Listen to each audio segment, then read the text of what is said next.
We're going from 0 to 60 with Fantasia 2000, so let's get cracking!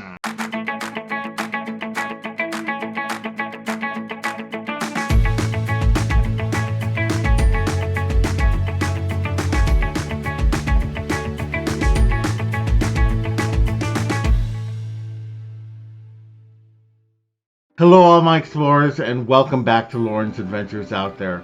And if you are new, thank you so much for joining us.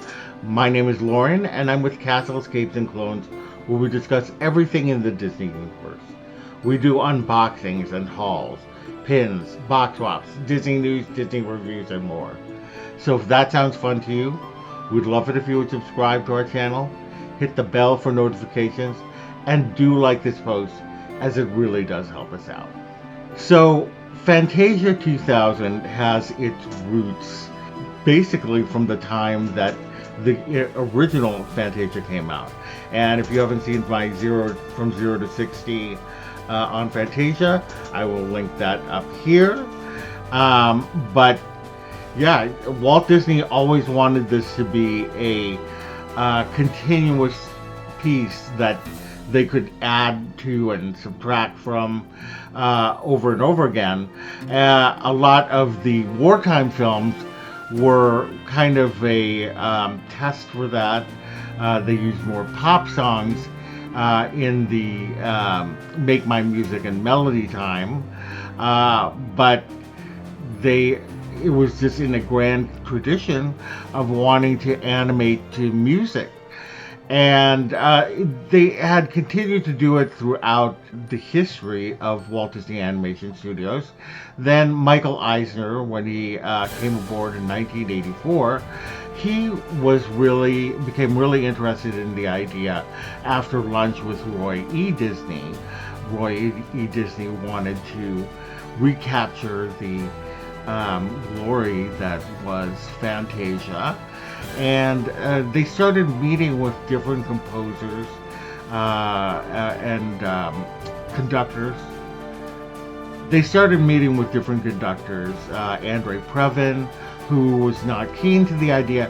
Back then, they wanted to do some pop songs like from the Beatles, but then they dropped that, and then they went to Leonard Bernstein, but Leonard Bernstein unfortunately passed away before the production started, and so they inevitably went with James Levine to be the conductor for the movie. Some of the celebrities were brought in to introduce the different pieces. Names like Steve Martin, Quincy Jones, Bette Midler, James Earl Jones, Penn and Teller, and even Angela Lansbury were all brought in to introduce the different segments. While initially there was thought of including more pieces from the original Fantasia, the only piece that stayed was The Sorcerer's Apprentice, obviously a classic, had to have Mickey Mouse. But they did include different pieces. First, there was Symphony No. 5 by Ludwig van Beethoven. And this was akin to what they did with Bach in the original film.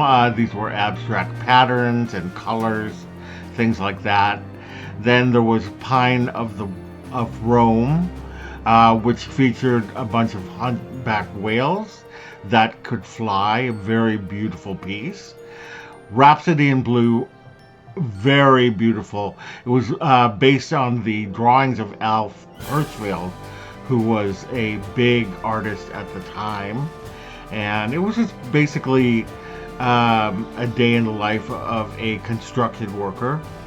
And then we had Piano Concerto No. 2, Allegro, Opus 102 by Dmitri Shostakovich,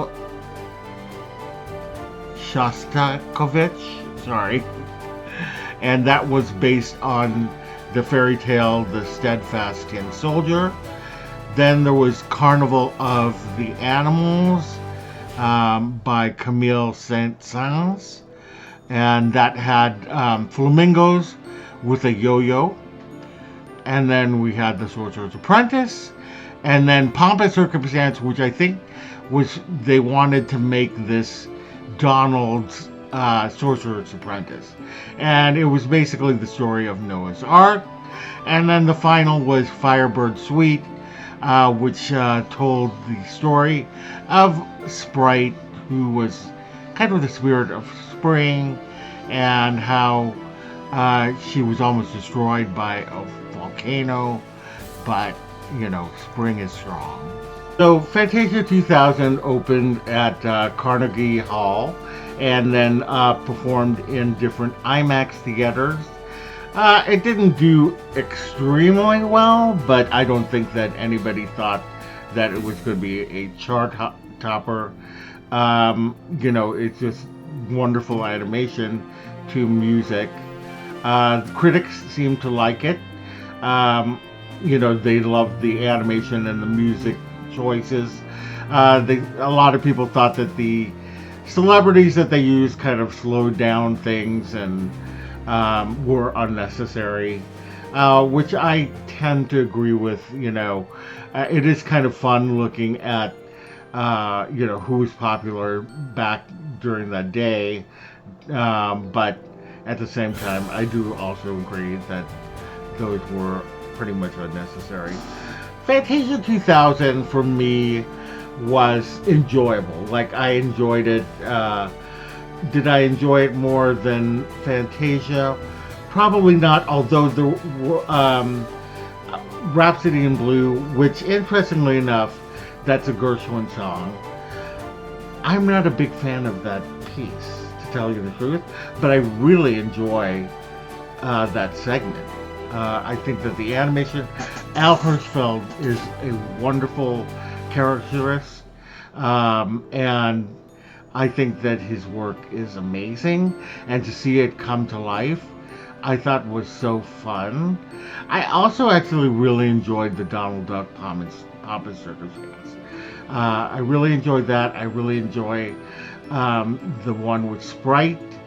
But for the most part, in terms of the original, I just love a lot of the pieces of the original, and so I think the original wins for me. But it's not a competition either. I would love to know what you thought of Fantasia 2000.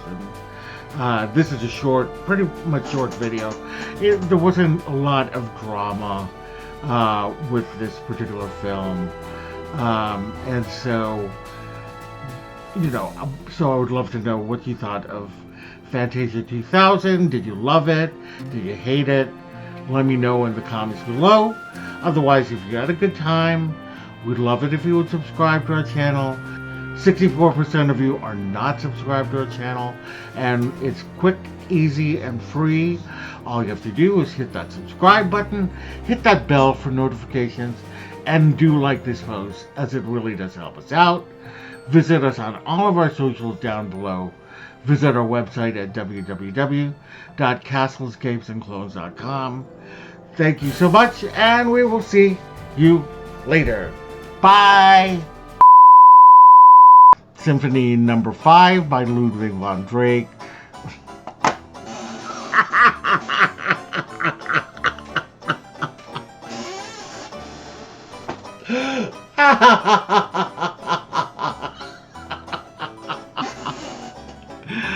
I'm sorry.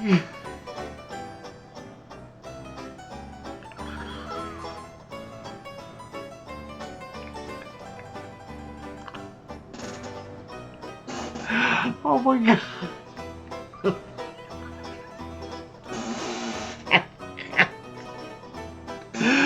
Oh my god, I can't. Oh. Oh my god. Oh my god. Okay.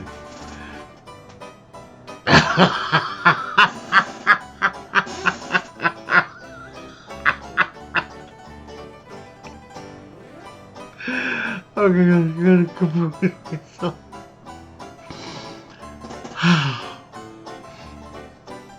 Okay.